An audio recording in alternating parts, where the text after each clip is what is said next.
Clara was 28 when her brother finally said the quiet part out loud. 1 second she was setting a bowl of salad on the long table at their rented beach house. The next his hand slammed into her shoulder and knocked her sideways. "Move! Go to the kitchen," he barked. "Adopted kids aren't real family." Laughter burst around the table. The words landed harder than the shove, but Clara's face didn't crack. She straightened, letting the sting harden into something colder. She had spent years swallowing comments like that. Not tonight. At the far end of the table, her uncle chuckled. "Hey kiddo, don't take it so hard. Bloodline gets the inheritance. That's how it works." More snickering. No one told him to stop. No one said her name in her defense. Clara let the silence stretch for one heartbeat, then two. Her pulse steadied. Without a word, she reached into her bag, pulled out a thick white envelope, and dropped it in the middle of the table so it landed between the wine stains and the smug smiles. The sound it made cut through the noise like a gavel. "You might want to call your lawyers," she said calmly. "Mom and Dad left this letter for me. The will meeting is tomorrow." The laughter died mid-breath, faces drained. In that frozen second, as every eye locked on the envelope, Clara finally felt something she had never felt with them before. Power. "Before we open that envelope and get to the will reading, I want to know one thing from you. What time is it for you right now? And where in the world are you watching from? Tell me in the comments. I want to see how far this story of family, betrayal, and revenge can travel." As the envelope sat like a bomb in the middle of the table, Clara's mind flickered back to the first time. She understood she wasn't like the rest of them. She had been 7 when she overheard the word adopted for the first time. Not from her parents, but from her brother's careless mouth. Back then, Jared was just a teenager slamming doors and rolling his eyes at everything. But the way he said, "She's not really ours," carved a permanent line through every family photo in her head. Her parents had tried. They were the ones who showed up for school concerts, who stayed up late helping with science projects, who told her over and over that she was chosen, that love mattered more than blood. But kids don't always listen to the words. They listen to the pauses, the sighs, the jokes. No one corrects. At birthday parties, Clara was always the one holding the camera instead of blowing out the candles. At holidays, she was the one clearing plates while the real kids lounged on the couch and argued about who would inherit the beach house someday, talking over her as if she were part of the furniture. When their parents got sick, everything changed, and not in the way people like to romanticize. There was no magical moment of siblings uniting, no sudden surge of loyalty from the ones who shared DNA. One by one, everyone drifted back to their own lives. Work was too busy. Flights were too expensive. Hospitals made them uncomfortable. Clara was the one who moved back in.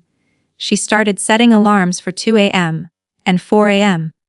Learned how to pronounce the names of medications, memorized doctors' schedules.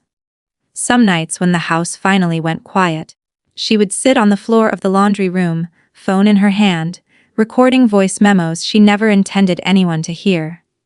Day 18. She would whisper, "Dad's fever is back. Mom apologized for being a burden again. I told her she saved me, but I don't think she believes it. Jared hasn't called in a week. I don't know if he forgot or if he just doesn't care." Those memos piled up like a second diary. Each one proof of who stayed and who didn't. Every time Clara checked her phone and saw a missed call from her brother or sister, it was rarely about how their parents were feeling. It was about money, insurance, equity in the house, whether the beach rental would still be available after everything is over. Watching them now around the dinner table, faces tight with fear they thought they were hiding, she could see the through line from those first childhood jabs to this exact moment. For years, they had treated her presence as optional and her love as guaranteed. The only thing they had never considered was what would happen if she stopped playing along. Have you ever been the one who stayed when everyone else walked away, and then watched them show up later to claim the benefits? Keep that feeling in mind as you hear what Clara's parents decided to do about it.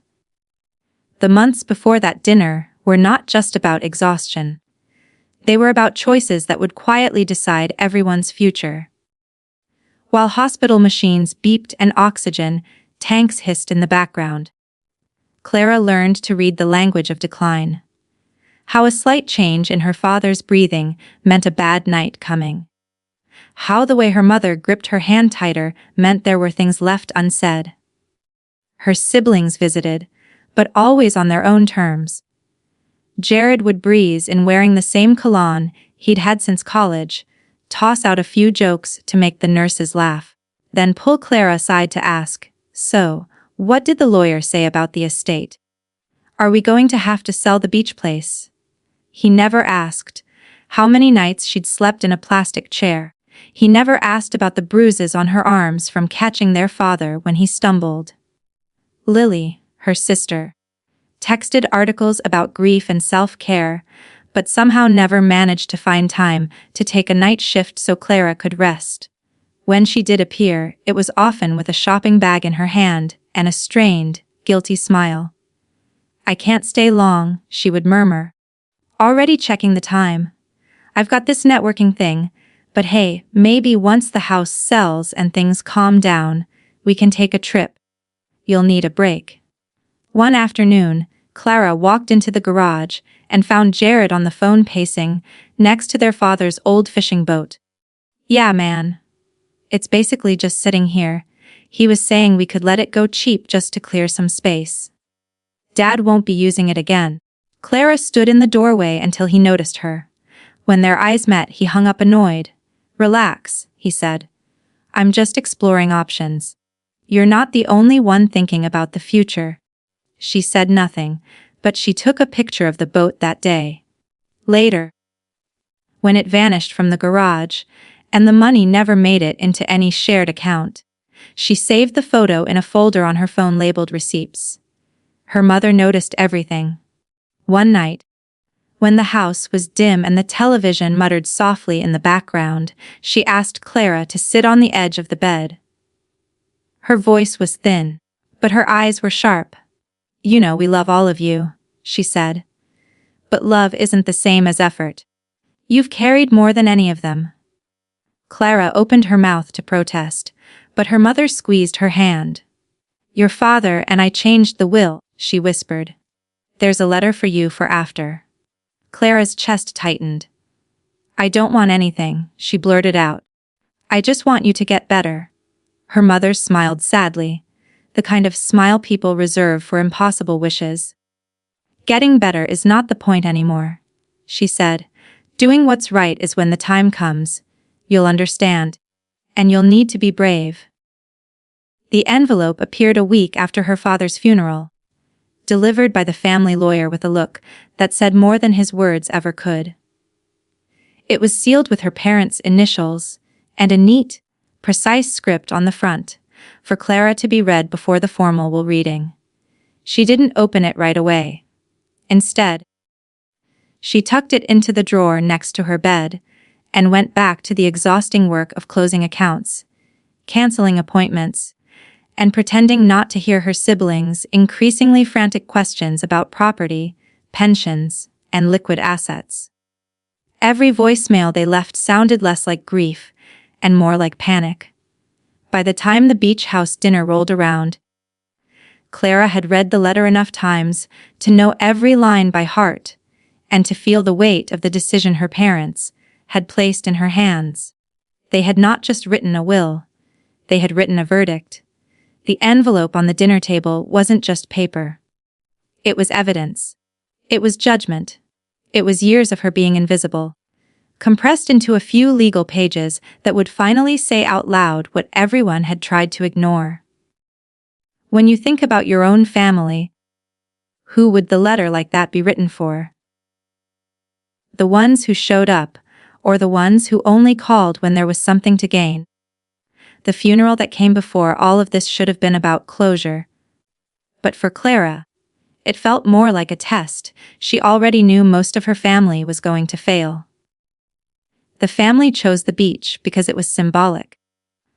Her parents had always loved the ocean, the way the waves erased footprints at the end of the day, and someone had said it would be healing to scatter the ashes there.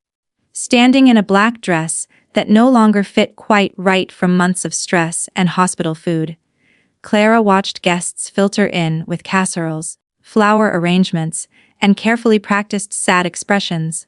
From a distance, the family looked united. Jared stood near the front, tie perfectly straight, shaking hands with the kind of somber nod you learn from movies.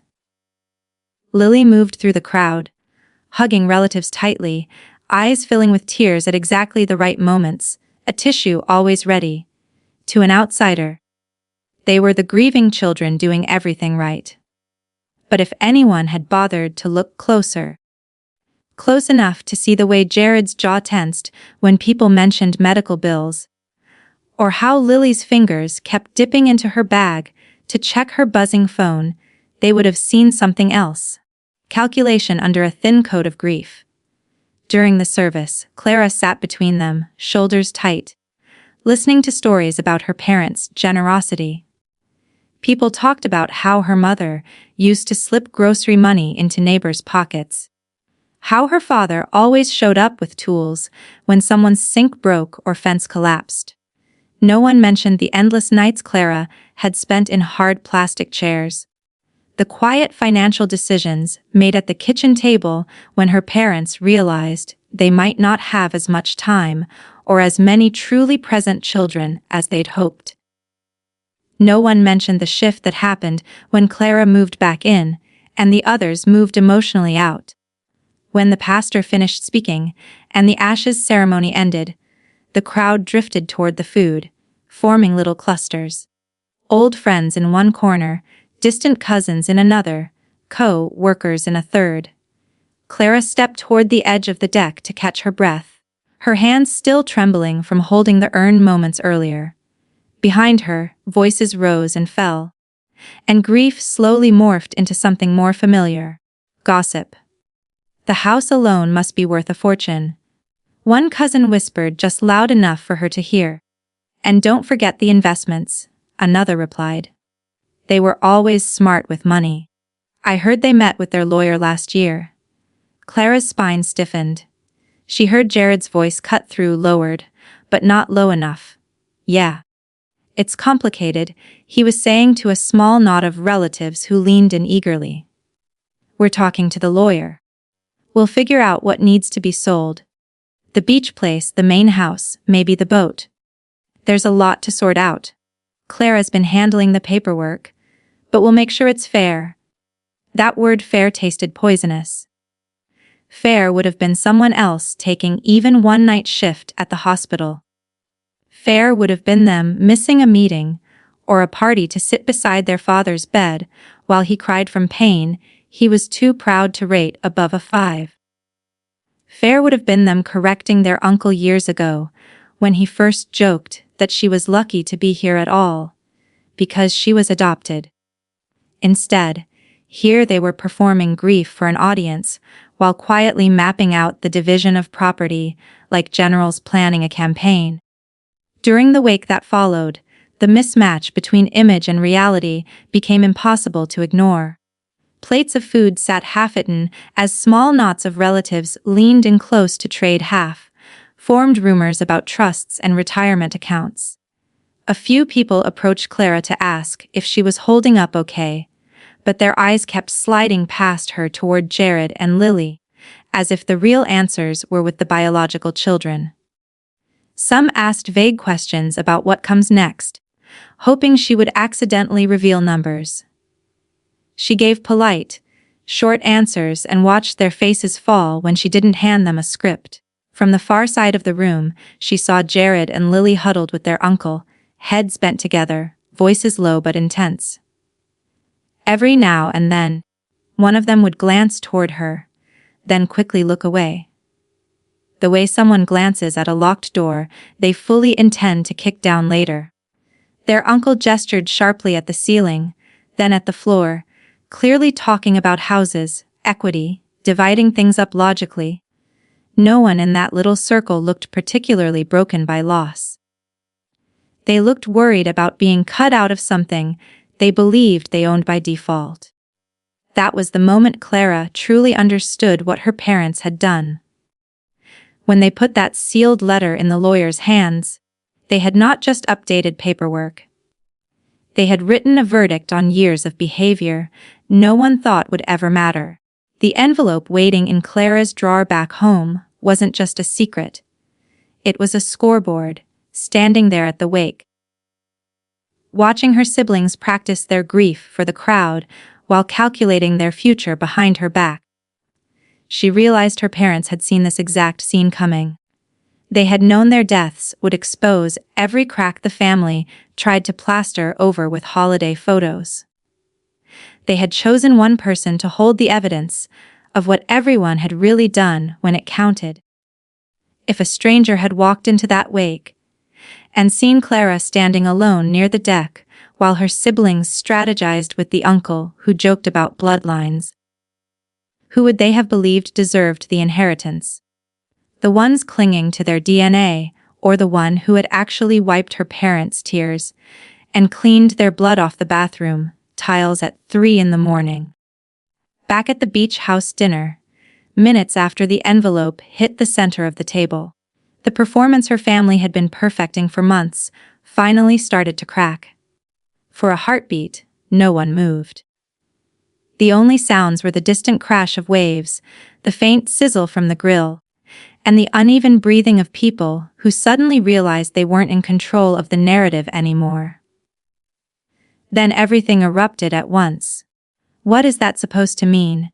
Jared demanded, his chair scraping back so hard it nearly toppled. His face flushed a deep, furious red. The practiced funeral composure was completely gone. "Since when do you get secret letters?" Lily's voice came out higher and thinner than usual, like it was stretched too tight. "Why would Mom and Dad send something to you and not tell us?"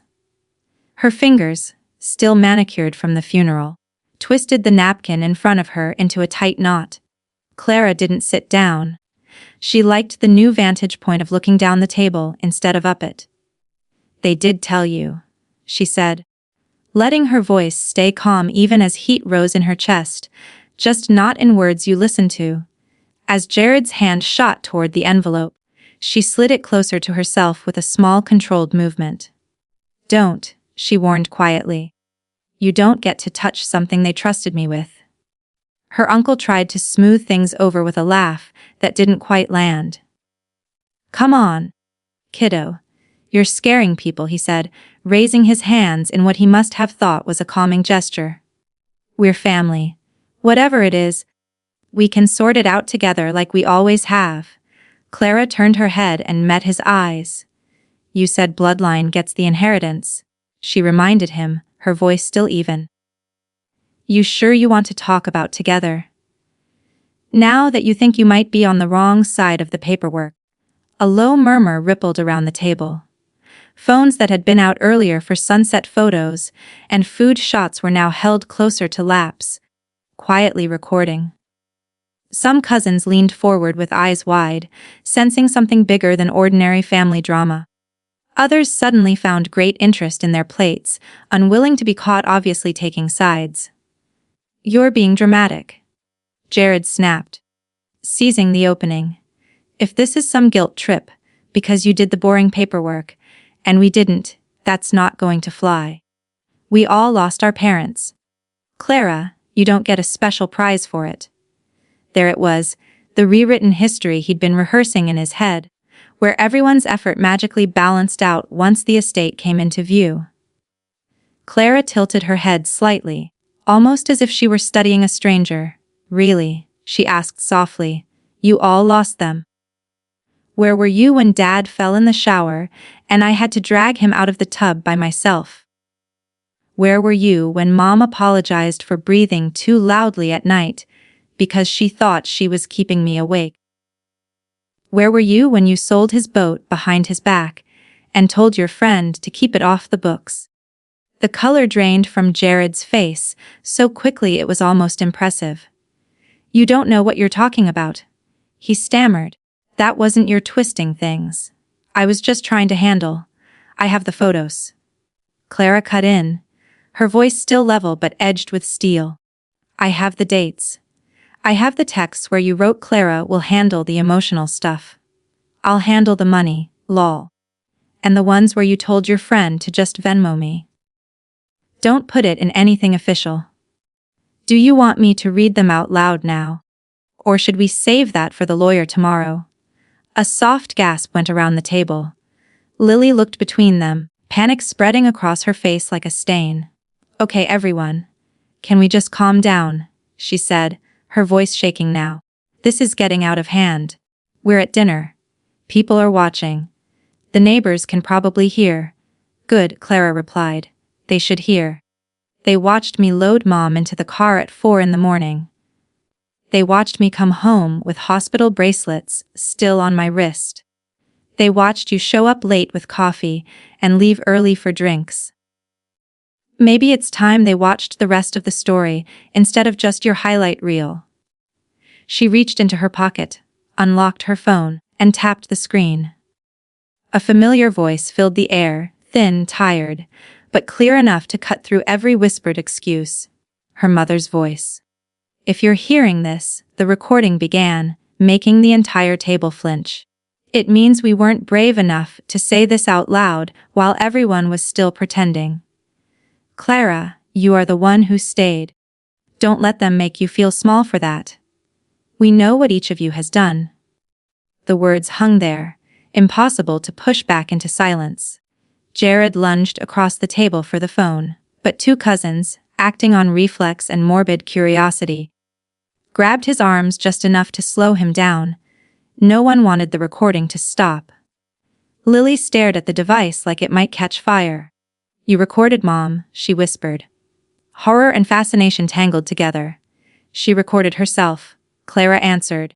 "I just pressed save and didn't delete it when it made you uncomfortable." The room suddenly felt smaller, the air heavier. This wasn't just about money anymore. It was about whose version of the past would survive once the legal documents were read. Jared dragged in a breath, clawing for control. "You think one letter and a couple of recordings are going to change anything?" He scoffed, but there was a tremor under the bravado. "The will is the will. We all know how this works. You can't just steal what's ours because you're good at paperwork and voice memos." Clara's smile didn't reach her eyes. "You keep saying you know how this works," she replied. "And yet somehow you still don't understand that Mom and Dad never did anything halfway. They didn't just change the will. They documented why in writing and in their own voices. They made sure there would be no confusion about who carried the weight and who showed up just in time for the reading of the will." Around the table, relatives shifted in their seats, the weight of those words pressing on them. The idea that there was a written and recorded record of everyone's actions and inactions was more terrifying than any number attached to a bank account. It meant that if things went to court, it wouldn't just be about legal loopholes. It would be about who the judge believed when the story of this family was laid bare. If there were a camera on your family table right now, recording every joke, every dismissal, every relax, "We're family," would you still be as confident about what you think you deserve later? Or would the replay tell a very different story when it was finally time to open the envelope? The next morning, the family lawyer's conference room felt nothing like the beach house. Gone were the string lights and the smell of grilled food. In their place, fluorescent bulbs, a long polished table, and a stack of folders that looked heavier than they should have. Clara sat at one end, the envelope open in front of her, its contents already burned into her memory. Jared and Lily sat opposite, their uncle between them like some kind of unofficial spokesperson for the bloodline. A few key relatives had insisted on coming for support, but everyone knew they were really there for the show. The lawyer cleared his throat. Your parents updated their estate plan 18 months ago, he began. They requested that a personal letter to Ms. Clara be delivered prior to this reading, which has already taken place. Today, we're here to go through the formal will. Jared leaned back, trying to look relaxed. Lily fidgeted with a bracelet, metal clicking softly against wood. Your parents' original will divided the estate equally among their children, the lawyer continued. However, after their diagnosis and the subsequent period of care, they decided that arrangement no longer reflected the reality of their family dynamics. The word dynamics landed like a stone. The lawyer opened a folder, adjusted his glasses, and began to read. To our children, he recited. We love you all, but love does not erase actions, and actions have consequences. During the final years of our lives, Clara became our primary caregiver. She put her career, her health, and her future on hold to care for us when no one else would. This sacrifice cannot be measured in dollars, but it will be recognized. A murmur went around the room. Jared shot Clara a look that was half fury, half disbelief. Lily's eyes filled, but not with grief. Effective immediately, the lawyer went on. The family home, all investment accounts, and the majority of liquid assets are to be transferred to Clara. She will be the sole owner of the house and the beach property. Additionally, she will have full authority over how our remaining funds are used to continue our legacy. Jared slammed his hand on the table. This is insane. He barked. They would never cut us out like that. We're their blood, we have rights. The lawyer didn't flinch. They anticipated that reaction, he said calmly. There is an addendum. He lifted another page. To our biological children, he read, we are not disinheriting you out of spite. We are holding you accountable. You will each receive a modest trust payable only if you meet the following conditions. You must complete a set number of community service hours in caregiving roles over the next 3 years. And you must sit on the advisory board of the foundation Clara chooses to create in our name under her leadership. If you decline, the funds will revert entirely to that foundation. Silence. Then Jared laughed, a harsh, bitter sound. So now we have to work for our own inheritance. He scoffed. Do they seriously expect me to spend my weekends changing bedpans just to access what should be mine? They seriously did, Clara said quietly. They watched me do it for free. The lawyer wasn't finished. There is also a note here regarding the sale of certain assets, he added. Specifically, the fishing boat. Jared's bravado faltered. What note? He demanded. The lawyer read. We are aware that certain items were sold without our consent or Clara's knowledge. We have adjusted previous gifts and allocations accordingly. Any informal advances taken against the estate by our biological children are hereby considered final. They will not be balanced out elsewhere. In other words, the money Jared had pocketed from the boat was the only money he would ever see if he refused the conditions. The room buzzed with whispered commentary.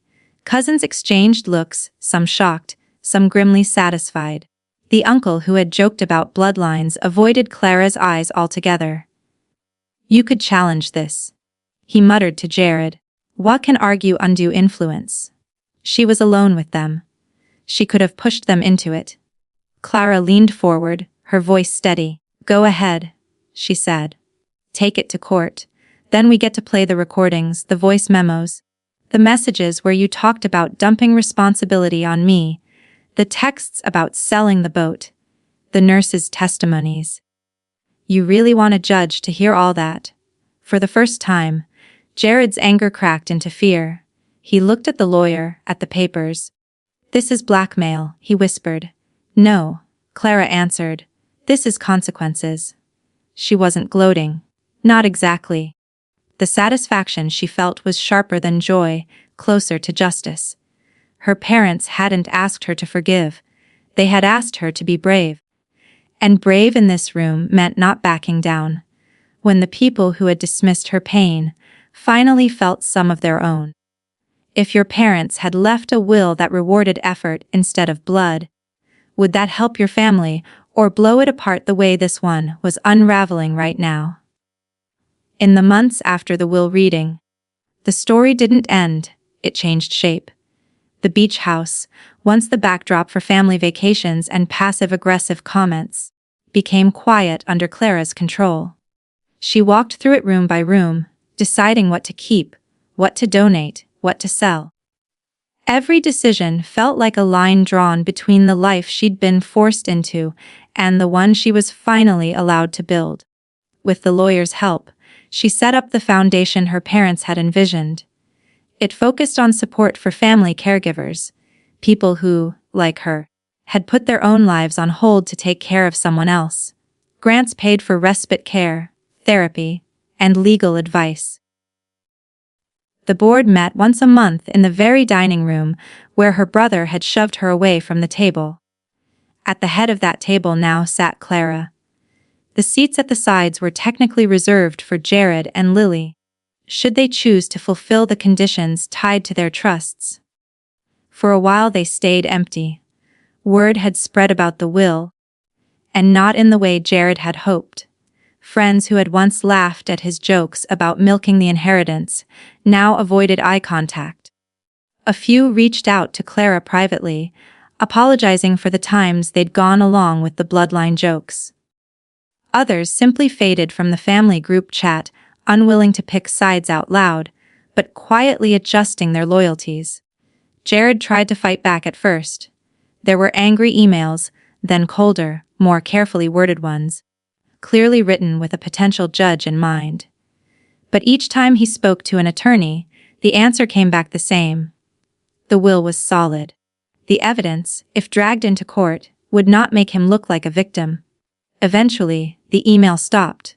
Months later, he showed up at a foundation meeting, dressed in a suit that didn't quite fit the way it used to. He arrived early for once and hovered in the doorway until Clara looked up from her notes. "Is the seat still open?" he asked, nodding toward an empty chair at the side of the table. Clara studied him. There was still arrogance in the tilt of his chin, but there was something else, too. Tiredness maybe, or the creeping realization that the world no longer revolved around what he thought he deserved. "The conditions haven't changed," she said. "Board meetings, service hours, no shortcuts." "I know," he muttered. "The money's tight. And my lawyer says this is the only way." It wasn't the apology she'd once fantasized about hearing, but it was more honest than his jokes about blood had ever been. "Then sit," she replied. "Listen before you talk."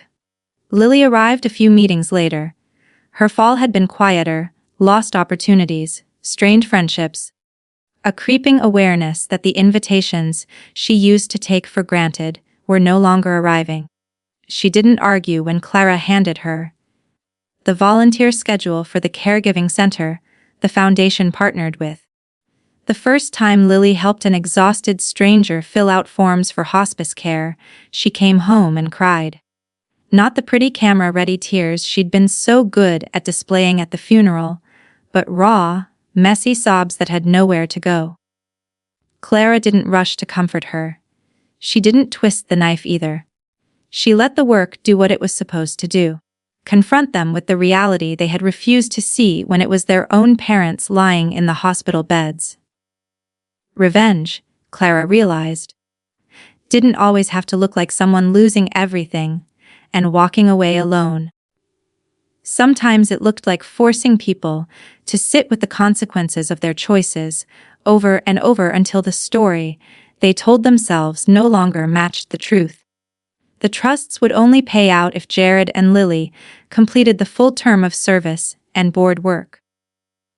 Whether they would make it all the way through remained to be seen. Clara knew now that their struggle was no longer her responsibility. Her duty had been to her parents to honor what they had written and why. One evening, after a long board meeting, she stood alone on the deck of the beach house, the same spot where she had once stood with a plate in her hands and a knot in her stomach. The ocean looked the same, but she didn't.